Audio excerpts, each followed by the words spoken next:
Dominican public servants to get paid despite stagnation of revenue after Hurricane Maria.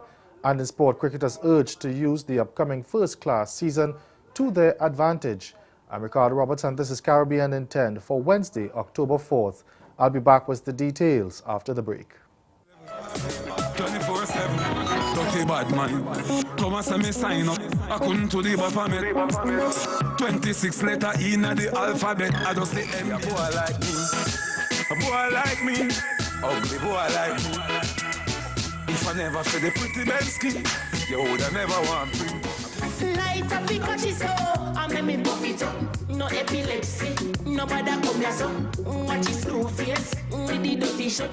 In a light. We learned a lot about you. So we learned that your most simple dish is white rice and shrimp. I would have never guessed. I would think you like to make legume and duicole. Take too long. It takes too long. But as a chef, he likes to keep it simple, okay? And I see you got a little something here for us today. Stomach is getting happy here, just saying. I had to make something simple, Okay. which is something every Haitian dying for. They want to taste every night. Yes.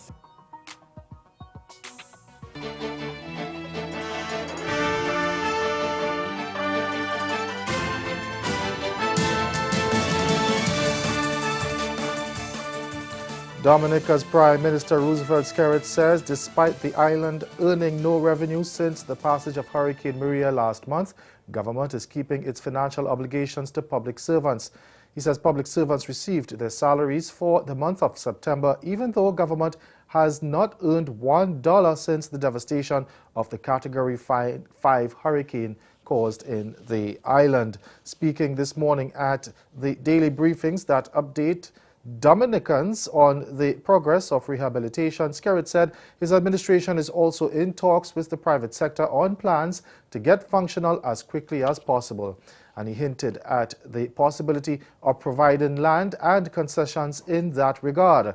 The Prime Minister says while salaries were paid and the government had been meeting its financial obligations, further discussions will be held with creditors.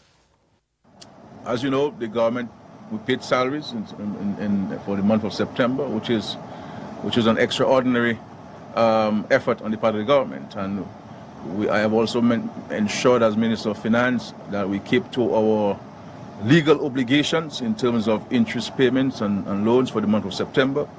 Obviously, we will need to have further discussions with our creditors and to see where we are and how we treat with those matters in the next months and years going forward. Skerrit also indicated that a decision on the reopening of the Douglas Charles Airport will also be taken soon. Hurricane Maria left a trail of death and destruction when it hit the island, with preliminary estimating indicating that the damage could be in the vicinity of billions of dollars. Now, one of Trinidad and Tobago's most powerful trade unions has criticized government for not putting coping measures for ordinary citizens in the 2017-2018 budget announced this week. A raft of new and increased taxes was outlined when Finance Minister Colm Imbert presented government's plans for earning revenue in the upcoming year. The Keith Rowley administration has been harshly criticized from many groups for increasing the tax burden. President of the Oilfield Workers Trade Union, Ansel Roger, says protections for ordinary people should have been put in place. It's okay to tell us that everybody's going to get taxed, you know.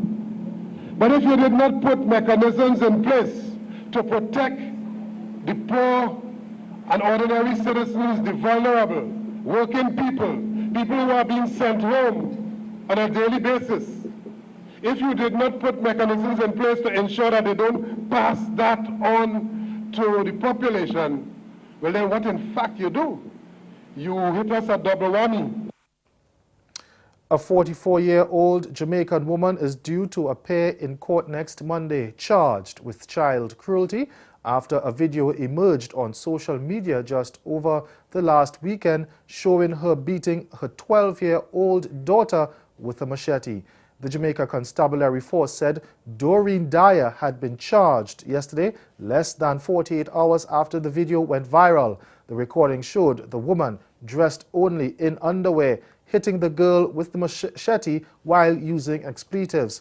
The JCF said the incident took place sometime last year in Bath, St. Thomas, and the woman was taken into custody on Sunday. The child was released in the custody of her aunt, who lives in the same yard where the beating took place. Meanwhile, the child, speaking on a local radio program yesterday, described her mother as one of the best mothers she knows in the world. She told listeners that she felt bad now that her mother had been placed in police custody, and was also upset that the person, or at the person who took the video.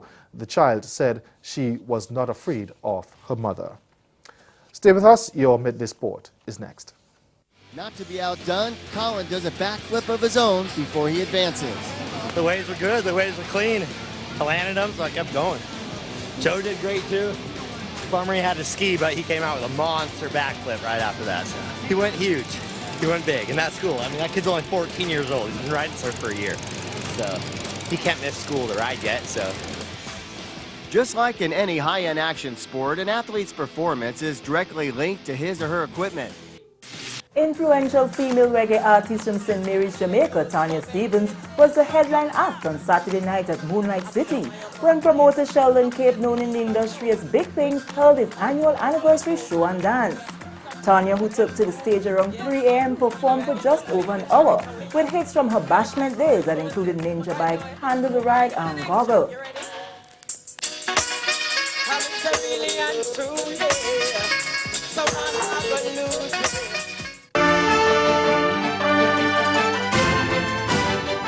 Welcome back. Director of Cricket Jimmy Adams has urged players to use the upcoming first-class season to stake their claim for a place at the higher level. The 4-day season is set to bowl off on October 26, and Adams said the 3-month season provided the ideal chance for youth cricketers and fringe players to grab the attention of senior players. Adams says it's only an opportunity for them to see young players that have just come out of the youth cricket, and it's another opportunity for them to showcase the depth of West Indies talent. The first-class tournament will kick off the West Indies domestic season, which also includes the regional Super 50 one-day tournament next January and the Caribbean Premier League at the back end of next summer. For the 4th straight year, the season will be played under a home and away format, which will again see 10 rounds of matches, a feature Adams said was key to player development. And West Indies women remained 5th in the latest International Cricket Council women's team rankings, but have dropped 4 points following their wretched run at the recent 50-over World Cup in England. The Windies women are on 101 points behind new table leaders England, who gained 3 points to overtake Australia at the top. England won the cup when they beat India in the final, but by 9 wickets at Lord's last July, while Australia reached the semi-finals before losing to India.